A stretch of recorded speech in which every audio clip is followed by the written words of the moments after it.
Derek Duran. Yes. Yes, sir. It's awesome having you here today. So, and you guys you run a company where you literally manufacture skimboards. Yes. You know, it's interesting. I before I met you guys, however stupid this sounds, I didn't know even what skimboards were. And then it was you came over to the studio and you pulled up some videos and whoa. And the really bad thing for me is that people come in the studio all the time and I mention it to them that we know some people who do skimboards and they're like, oh, we love doing that. And I thought, why am I the only guy that doesn't know about skimboards? But it's a big deal now and it's getting bigger and bigger. Is it really big? Because we're in Utah. Is it really big? I mean, Utah, it's a big thing, but is it big nationwide? I mean, where are the primary places that skimboards are a thing? There's a few different hot spots where skimboarding's really popular in the U.S. There's Utah, it's really popular. Washington, Texas, Maine. Washington State? Washington State. When you say Washington, we're in Utah. There's also a city named Washington here, and that's why. Washington State. Okay. And there's kind of two different types of skimboarding. There's ocean skimboarding, which is kind of like surfing, where you ride the board out, catch a wave, ride the wave back into shore. And then there's what's called flatland skimboarding, which is more like skateboarding, where you throw the board in shallow rivers, lakes, and you go off ramps, grind rails, and do skateboard type tricks. So two different kinds. We started out doing the flatland kind, but now we do both the ocean and the flatland. So help me understand then, if you can surf on a skimboard, why would you surf on a skimboard as opposed to a surfboard? The main difference is on a surfboard, you paddle out, so you're going far out and you're riding big waves. But on a skimboard, you start on the shore, you run into the wave, very shallow water, and just catch it right as it's breaking. Gotcha. So they're smaller waves, easier to kind of grab and go. You don't have to paddle out. So that's that. It's like I said, it's so ridiculous that I'd never even heard of this before. So then the shallow water, this is done in like rivers or? Yeah, the flatland style, which is more of the skateboard style skimboarding, is done in shallow rivers, lakes, super mellow coastlines, that kind of thing. And if I remember this correctly, this is run and jump. Yeah. Kind of stuff. Yeah. Okay. And so you named a bunch of places around the United States where it's popular. It's growing in popularity, I guess. Yeah. Yeah. I mean, so you guys, because you guys ship, where do you ship to? I mean, you ship all over the country. Do you ship these are the hot spots that you're shipping to, or? Yeah, even the Great Lakes area, Wisconsin, Michigan, they're skimboarding out there, as well up into Canada, in Ontario, and over on the west side, British Columbia, Vancouver, all those areas. People are finding places with just a little bit of water that they can skimboard on. So I think I know the answer to this question, but why is your business in St. George, Utah? Yes. I mean, this is a smaller community, smaller city, and when you think of manufacturing, my mind automatically goes to bigger city, metropolis kind of thing, and here you are in this smaller place down in the corner of southern Utah, near the corner. Why here? I guess we grew up here. Both me and Derek grew up here, and I've been skimboarding since I was about 15 years old. So I've been skimboarding, almost 15 years. So grew up skimboarding, loved it, and then as I got older, I said to myself, well, let me try and make a skimboard. So started out in Utah, southern Utah, just doing it for fun. Then when I got older, I said, well, if I can make this a career doing skimboarding, let me figure out how to do that. So figured out how to make them. We had all the resources we need here. Didn't necessarily need to go to a big city. And we've stayed here just because the scene's really good here for skimboarding. People love to be in the outdoors, do the skim stuff. So that's why we stuck around. Yeah, and like I said, I had a feeling I knew what it was, and it was because you were just already here. Yeah, we're just already here. And so this is where your home is, and then and then it just so happens that this is a great place for skimboarding, and so then you just stay. Yeah. And you figured out a way to, and so there's two really interesting things there. One of them is that you had the ability to take your hobby and turn it into a career. Yeah. And the other thing is that we live in a world today where you can literally manufacture something in a small city on the south end of a state in flyover country and literally serve the entire country. Yeah. In the process, which is pretty neat. So you guys have had this business for how long then? It's been running. We started in 2013. Okay. Was when we first got into it. So it's been running for a good 8 years. Yeah. Okay. And we ran it. So me and my twin brother started it. And we ran it just while we were in college, part-time over the summer for a lot of years. Then once we graduated, we said, okay, let's go more full-time. And then we brought Derek in, who we met Derek actually skimboarding. Yep. And how old are you? I was 14, I think, when we first met. Yep. Yeah. And then, so you're on board now, Yeah. helping build the skimboard. So I want to ask you a few questions I want to spend a few minutes talking about this location. Once Yeah. again, here we are in southern Utah. Yeah. What issues do you have to deal with being in a city like this, if you have any? I'm wondering what Yeah. are the challenges or the things that you have to learn to overcome when you're in a city like this, manufacturing something. Yeah. You know, a lot of people, Yeah. because the reason I ask is a lot of people, when you think about manufacturing, especially today, you start thinking about not just big cities, but you start thinking about China. Yeah. You start thinking about Asian countries, you know, where we're outsourcing, we're manufacturing, then we're bringing them back into the United States. And here you guys, and I know for a fact you guys are making them here right Yeah. now, and I know you guys are expanding and growing right now, and having other things that you're expanding into. Yeah. But I want to know what types of issues do you have to deal with from that standpoint, being in a smaller community like this.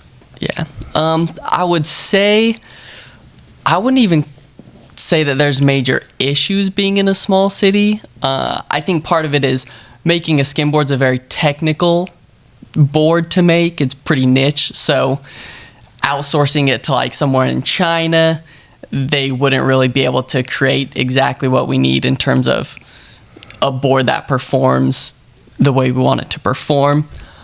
But working in a smaller place, we're able to go to a cabinet shop and say, hey, can you make a mold just randomly for a skimboard? So we don't have to necessarily go to China to get anything. We can work really close with other local manufacturers to really dial down a super unique niche product. So, which is actually Yeah. interesting, because I've been in your shop, Yeah. obviously, and you know, I got to tell you, I mean, what's fascinating to me is looking at the side of it yeah. and looking at the layers. I mean, it's a precision.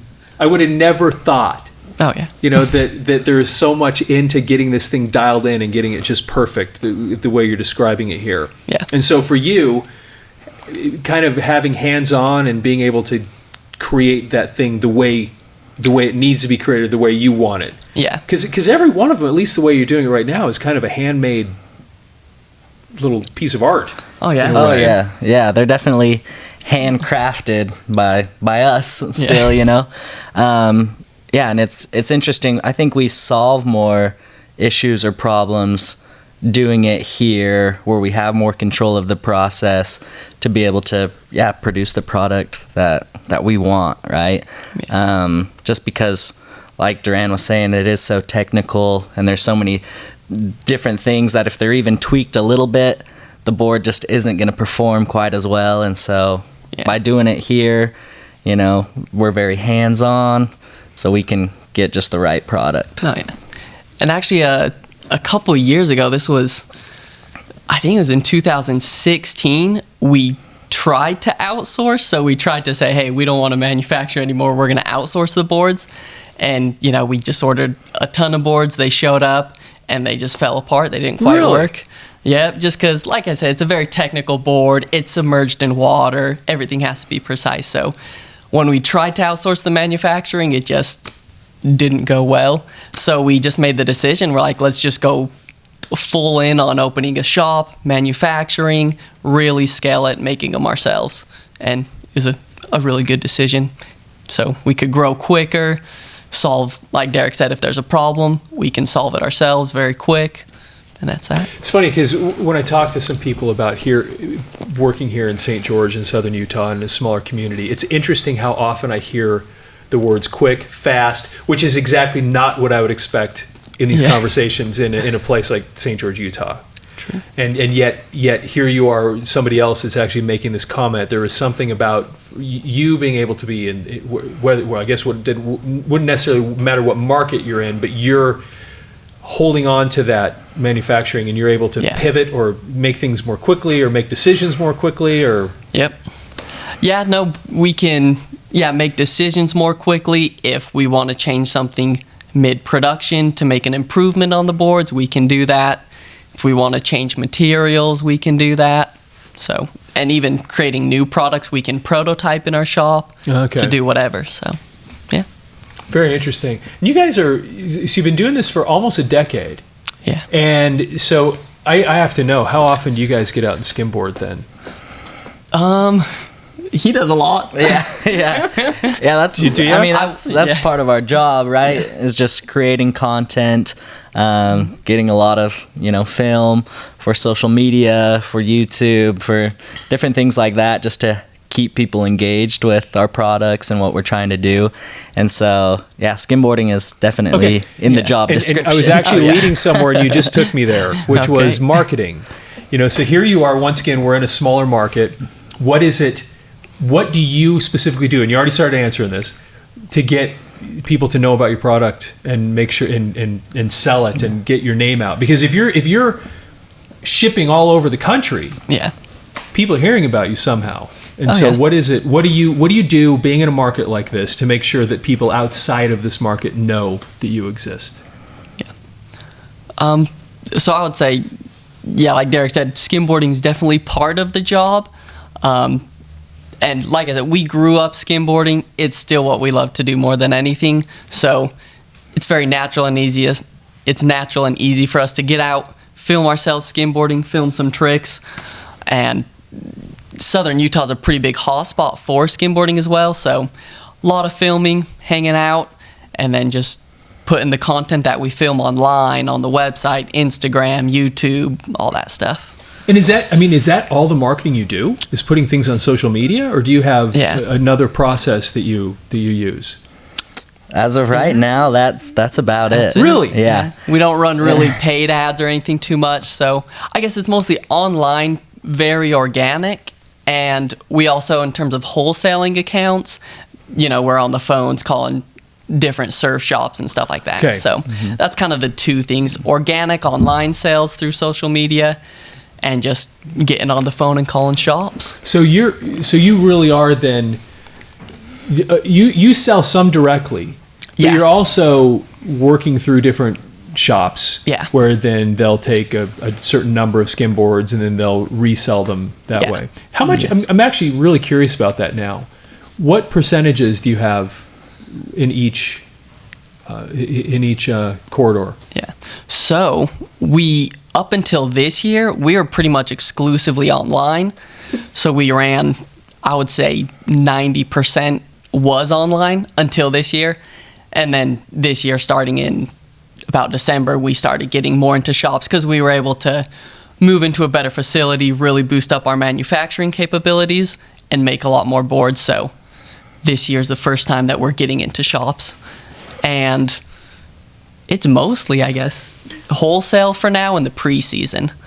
So wholesale in shops preseason, and then direct online from about April till September. Because right now we're in February. Yeah. And so you're saying that you're getting it into the shops right now. That's what's happening. Yep. And then when people are actually actively buying and thinking about it, then that's when that starts ticking up. Yeah. Do you then fill the orders yourselves? I mean, do you have an online shop?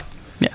You get an order in and you basically package it up, ship it out yourself. Yep. Yeah.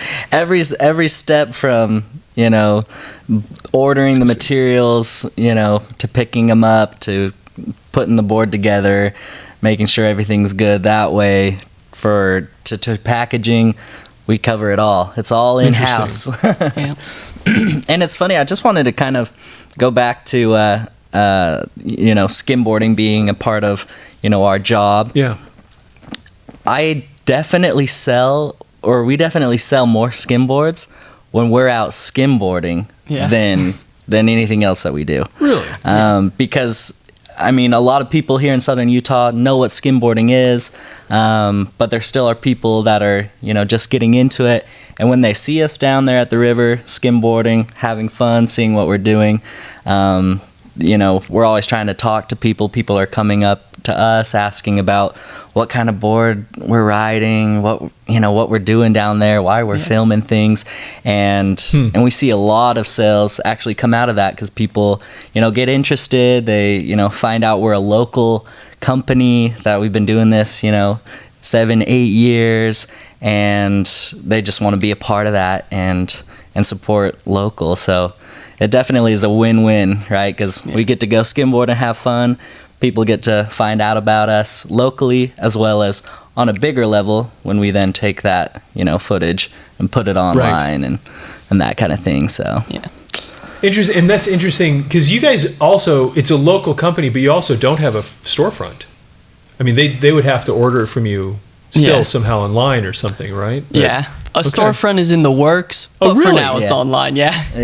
We're just gonna open our little front of the shop we have, so we're gonna have manufacturing in the back, and then a small storefront in the front, and then we'll have so kids can do custom orders, so they'll come in, pick all the colors of their board that they want. That's pretty cool. And kind of the kids will be able to see right in front of their eyes, like, hey, this is how they put the board together. They're picking the colors, so we're kind of creating a storefront where they can see the manufacturing happen, pick out what they want, and it'll be a fun experience for the kids. A fun experience for the kids. How do you beat that? Oh yeah, I know if I was a kid, that would have been just the dream come true. Oh, yeah. To go to the shop, make your own board, pick the colors. So we're excited about that. That's pretty awesome. Yeah. Now you guys are also, speaking of that, adding a storefront. You guys are going through, as we speak. Once again, we're in February of 2021, and you guys are actually in the process of making some fairly dramatic changes to your company as well. Yeah. And so tell me about that. So we started the process of doing what's called an injection molded skim board. So a normal skim board is similar to a skateboard in that it's made out of maple, pressed together, glued together, just to create one board, layers of maple. But we're switching to starting to make injection molded, which is pretty much just a metal mold, squirt plastic into it, and out pops a skim board. So, and it's a big change for just the skimboard industry in general, creating a board like this. No one's ever really done it before, so. Cool. But it's been good. The response and pre-sales and everything has been good, so yeah, we'll see how it goes, but. Yeah, then you can create something, get it really dialed in, and have absolute consistency in the quality that comes out on the back end. Yeah, very consistent, very durable, and easy to scale. And that's that part. See, that when I first met you and I first saw what you guys were doing, that's the part that really got me thinking, because water is the most it cleans things, and it's also the most destructive thing in the world. It will, and especially water and wood are not good friends. And so, the painstaking effort that you have in your process to still, even using wood, have that skimboard be able to last like it does is kind of shocking or surprising to me that you're able to do that. But then now you're upgrading to something that won't ever be an issue. Yeah. Having to work with wood then. So when you're making big changes like this, what type of messaging is involved with something like this, and what do you do with that? What do you do on that end of it? Yeah, I guess basically the messaging would be it's just creating a better product in general. Like you said, water it's the worst enemy for a skimboard, but that's what you're doing all day is riding in water. So we basically just saw that problem and said we want to create something that water will never destroy. It'll be super durable. It won't split apart. And hopefully a more high performance board. It won't wear out over time. And wood tends to warp in water as well. So if you do it injection molded, there's no warping. And to go along with that, in southern Utah, right? Very hot summers. Yeah. A lot of boards become subject to being left in the trunk of the car, and after you do that, the board's pretty much toast. Really? Because it'll Actually, warp. that makes sense because it'd be 150 degrees in there. It's like you're baking it. Yeah. I mean, even talking to the local skate shop, they've had, long boards that they have standing in the window that get warped and start splitting, and they didn't even touch any water, right? Just the heat alone. Yeah, and people don't realize that St. George is not all that different than Phoenix. Oh yeah, it's a little hotter there, but we are just a stone's throw from the border of Arizona, so it's toasty down here, to say the least. Oh yeah, very interesting. So hopefully with the injection molding, we'll be able to kind of bypass that as well. Right. The warping in the garage or the back seat of your car, if you forget to take it in. So okay, that makes perfect sense. Okay. So you're changing certain things about the product. Yeah. There's messaging that goes along with this now too, which also includes, now you're actually even changing the name of your company, or you're in the process of doing that right now too. Yeah.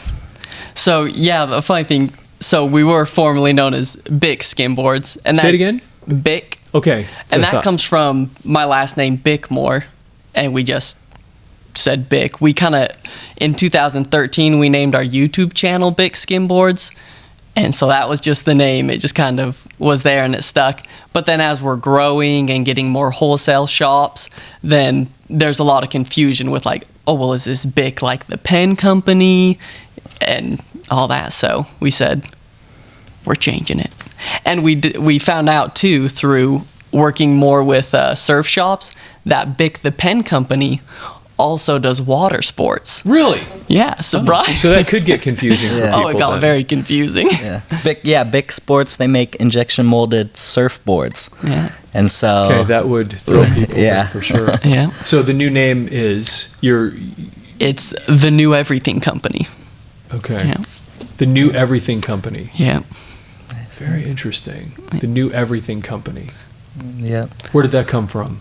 Well, I was just trying to think of a name that was fun, because we're a fun vibe of a company. So the New Everything Company had a fun vibe, and it kind of allows for us to move into other stuff. So apart from doing skim boards, we started manufacturing balance boards, and who knows Which is where also it'll go. a really, really big thing. Yeah. Mm-hmm.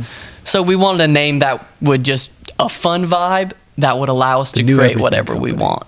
Yeah. Very awesome. Not bad.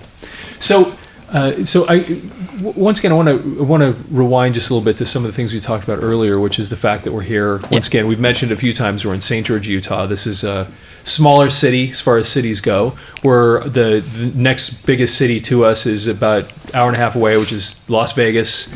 Then several hours past that, we got Phoenix way down, going around a few places. Salt Lake's several hours north. Anyway, we're in this little island down here. Yeah. And so there's one of the interesting things about St. George and a lot of smaller cities around the country is we're starting to see people. I'm an example of it, escaping a big city. I mean, this studio that we're sitting in right now, the whole business that owned this was in Denver. And then I finally just I just don't want to be in this big city anymore. This was a few years ago. And then with all the different things that have happened over the last few years, you start seeing more and more people wanting to get out of these cities like I did. And, the overcrowding. And then, of course, I got tired of being cold all the time. Yes. So you see more and more people escaping and moving into some of these smaller communities. Having operated a business now for close to a decade in a smaller community, what types of things... if somebody like me or somebody that was moving from a big city wanting to move down here, what kind of counsel, thoughts? I mean, what are the things that you'd tell people about when they're looking at doing something like this, or as they move into a smaller market? Yeah. Well, I would say one thing I think in terms of a smaller city, at least for us, is cost of operations is pretty low. but we're also able to serve a market that's kind of nationwide. So it's a great place if your audience is, if you're making stuff that serves the whole country, if you're e-commerce or whatever it may be. A small city's great because cost is a lot lower and you can get everything you need to, do throughout all the world still. So it keeps the cost low if you have a product that is international, I guess. Yeah, and that is, I tell you, that's one of the great things about the world that we live in. I'm way older than you guys. You don't remember the world that I lived in, but where the entire planet really is your customer. Yeah. Where you're not really limited, and so you could move into a city like St. George, and if you've got something that just needs to be shipped, you have some sort of e-commerce thing, then it just doesn't really matter where you are. Then so why not go live somewhere where the lifestyle matches your anyway. Yeah, exactly. And I think some of the best advice I've ever been given was don't. So, I read this story of this guy who was in the tech industry, and he thought that to be successful, he had to be, in Northern California, in Silicon Valley, right, to be among those people to find success in that industry. But then he decided, you know what? I'm from a small town. I think it was Wyoming, some town in Wyoming he grew up in. He loved it there. That's where his family was. And so he said, no, I'm gonna live where I want to and then build a business around that, right? I can still be in the tech industry, but be in, some podunk town in the western United States and make a career out of it, right? And so that was advice that I had been given, was find where you want to be and kind of what you want in life first, and then try to build a business or a company around that. And that was the case because I was actually living in a cold place, 6 hours from here. I was going to school in Logan, Utah, past Salt Lake. Beautiful place, but freezing cold, right? And so Duran, us being friends for years and years, called me up a while back to, see if I'd, help out with this project, this company. And so it was, a perfect fit because St. George is where I grew up. It's where I wanted to be. And so I said, yeah, we're gonna make this work, right?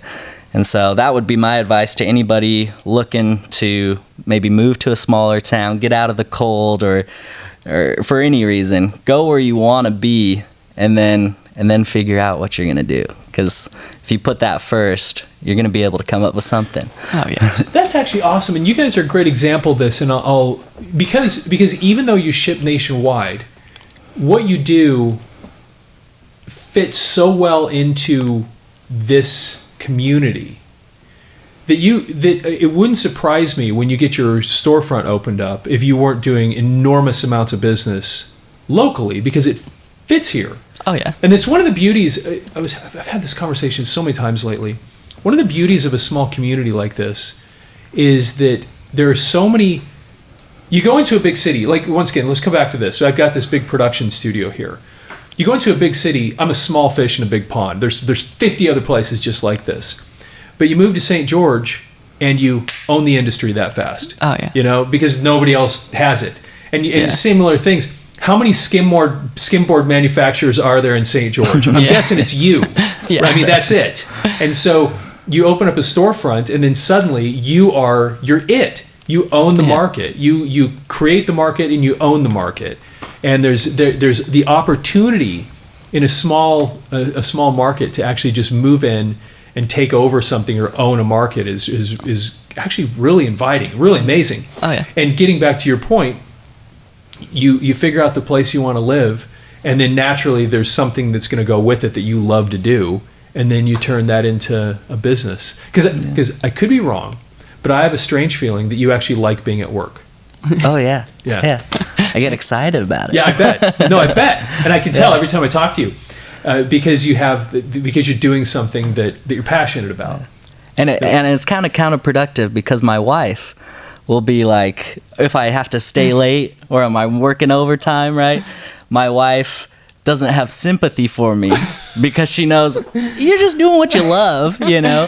So it's not really work for you. And I'm like, well, yeah, but it's still work. But It's still officially. yeah. It's officially work. But along with the, big fish, small pond thing, another really awesome thing about being here in St. George is being able to be a part of that community. Yeah. Right? Like we are very involved in the skimboard community, right? If we find another good part of the river to skimboard in, soon after there'll be, 20 plus kids there on a daily basis. And so to be able to, have an influence in the community and be able to make a difference is really awesome. Oh, yeah. Yeah, so you're serving the community, part of the community, and then be able to influence that. That's pretty cool. Oh. So what's the future look like? Oh, the future is bright. No. Pretty much just expanding, growing, boosting up the manufacturing. We just barely moved shops, so we're able to just cook stuff out quick, serve more people, get into more shops, and just get into making other products besides skimboards too. Like I said, we're just making balance boards, so pushing that, more clothing, and whatever else the future holds. A good thing about being in Southern Utah is there's a lot to do, so the plan is whatever we like doing at the time, we're going to manufacture stuff for it, whatever that may be. So there's lots in the works. We just have to wait and see. That's awesome. Okay, so everybody loves a good origin story. I know you guys have an interesting one. We touched on it a little bit a second ago, but give us the origin story. Yeah, so basically, like I said, me and my twin brother, we grew up doing all kinds of action sports, rollerblading, everything under the sun. We just like doing tricks, getting out. And in the summer, when it was too hot to rollerblade, we would skimboard because it's, you're in the water, it's cooler. So we did that for hours and hours every day during the summer. And eventually we just started filming ourselves skimboarding, making videos for YouTube. And it gained a little bit of traction. And people started to ask like, oh, well, is Bick Skimboards going to start making skimboards? He said, when are you guys going to start making them? And then we talked to each other and we said, well, enough people are asking, maybe we should start making skimboards. So we saw that, hey, people want skimboards, people are asking, let's figure out how to do it. So me and my brother just started researching everything we can, watching videos, bought all the equipment to get started. It was very, very simple at first. I think it cost like $1,000 each. I think I put in $1,000, he put in $1,000. We bought a vacuum press to start making our first boards. And then just slowly upgraded, started in the parents' garage, did that for a couple years, moved to a little smaller storage unit, did that, moved again to a little bigger storage unit. And we were just running it in the summer when we were going to college. So go to college, then in the summer focus on growing the company. And it was me and my brother, and then we'd skimboard with a bunch of friends and stuff. Like I said, we met Derek when he was 14 years old at the river, couldn't even drive himself to the river. But we would all skim together, we'd all film each other. We put together a team, so there was a crew of about 6 of us that would all skimboard together every summer. We'd go on tours, through to Washington, Northern California, Texas, all that. And just slowly grow until I graduated college a couple of years ago and said, let's really kick this into gear, going full time.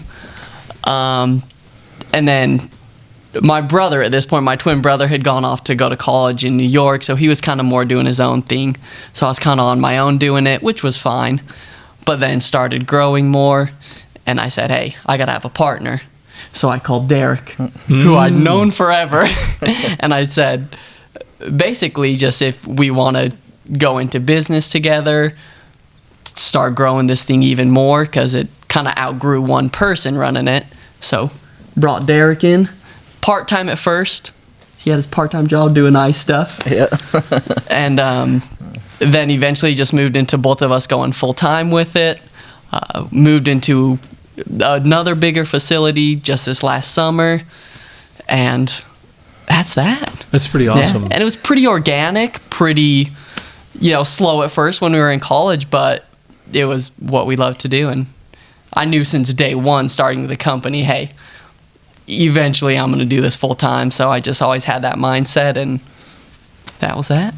Wow. Yeah. I think too, even the very first Bic skimboard product were these hand sewn by Duran and his twin brother Harbor, these board carriers that I think you guys just got like fabric at the fabric store and true. sewed some bags together to carry your skimboard on your back. Yeah, so like I said, when we started, we didn't even think to make skimboards. We just started making videos, and then people were asking for skimboards, but we couldn't make skimboards yet. We didn't know how. So we ended up making skimboard carriers, and it was just me. That's pretty awesome. Yeah, like I just kind of learned how to sew to make this bag, and it was a good bag, but we made it for about, a year, and then it was just too much work. It was outrageous. I didn't know what I was doing. And then we started making skimboards, and so it was just really starting with whatever we could do. That's what we did, and slowly built it up. Yeah. Yeah, and even before Bic skimboards, we were riding on the same team of sponsored riders by a different skimboard company. Yeah. Which has really helped us too in developing a board. The fact that we had been sponsored by other skimboard companies and have ridden every board under the sun, so we kind of were able to take the bits and pieces of the boards that we had ridden, and so the positive points from each one we kind of threw into what we have now. Yeah.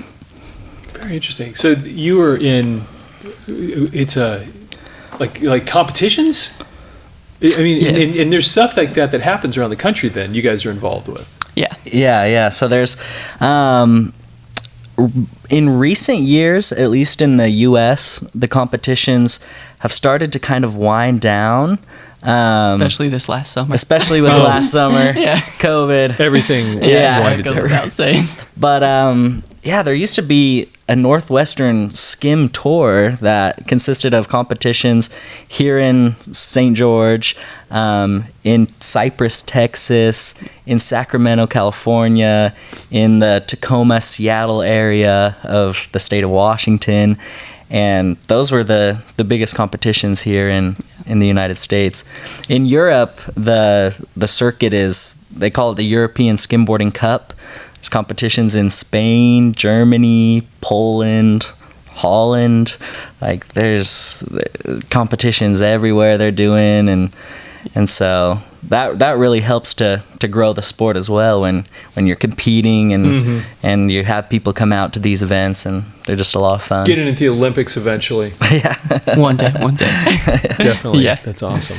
The competition, they're always a fun time. And like I said, we have people from all over the world. We had people from Germany and Poland fly to St. George, Utah for a skimboard competition. So it's just crazy to think like it's a worldwide sport, but people meet up in these hot spots and just all hang out together. And I mean, in the Philippines, there's one spot. It's got, a waterfall kind of similar to the waterfall we have here in St. George.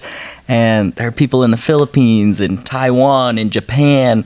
There's just kind of these groups, and they form these hubs of skimboarders. Yeah. That is it's funny you say, because I was actually going to ask about that, because I've traveled around Southeast Asia a bit, and as you were talking earlier, I was thinking, I bet you that some of those places they'd be, and there you go. Yeah. So that's really cool. Oh yeah. Man, this is absolutely fascinating. It fascinates me. You found a market, and that needed to be filled. You did something based on your passion, and here you are in a place where you want to live, and making it all happen out of this place, which is pretty awesome. So, Anyway, well, thanks for taking the time to visit today. This has actually been really enlightening, really fascinating stuff. So, and good luck Thanks with for all these having us. changes too that you're doing. Thanks. Yeah, The thank you. rebranding and making those adjustments is kind of always an exciting time. So, Yeah, it's best of very luck with exciting. it. Thank you, Awesome. sir. Thank bet. you. Thank you. Appreciate it.